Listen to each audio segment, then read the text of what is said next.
Imagine yourself in a jet black corridor, hundreds of feet from natural light, deep in the belly of a mountain.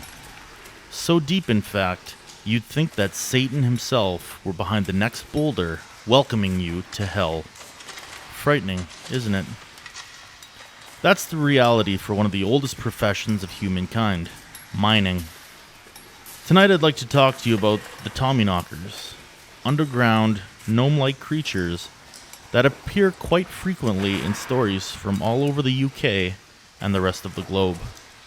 Originally known as knockers in Cornwall, Staffordshire, and Devonshire, Coblynau in Wales, Clocher in Kent, and Brownie in Scotland, there's no shortage of names or locations for these cryptids. Said to stand at just 2 feet tall, with a disproportionately large head, longer than appropriate arms for their size, and sprouting white hair out of the tops of their heads. These gnomes are said to wear traditional miners' clothing and have been seen deep in mines all over the world. Considered by most miners to be benevolent, albeit mischievous, these creatures got their names by knocking on the walls of the mines to warn miners of impending cave-ins.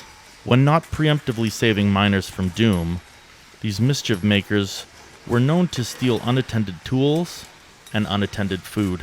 As a gesture of goodwill and thanks for keeping them safe, miners became accustomed to leaving food and drinks for the knockers to keep on their good side.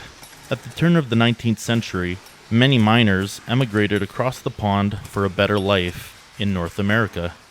Having to use the skills that they had, most miners continued to mine for companies already in business, mining precious metals in Colorado, California, and Nevada. It's here where the knocker's name changed to the Tommyknocker, the Tommy portion being added as a sort of slang nod to the British. The belief in Tommyknockers was so real that when many mines were closed down and blasts sealed in the late 50s and early 60s, petitions were filed to have the mine entrances reopened to allow the Tommyknockers to be set free, effectively allowing them to move on and become guardians of new mines. Now, not everyone believed that these subterranean elves were benevolent.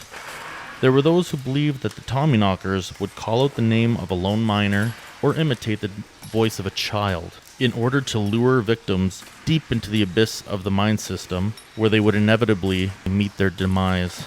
There are also those who believe that the knocking for which they are named isn't knocking at all. It's the sound of tiny pickaxes weakening the support structures for the ceiling of the mine, in effect, causing the roof to collapse. My question is, what do you think? Are they friend? Are they foe? Leave a comment and let us know your opinions on the Tommyknockers. And until next time, keep the lights on.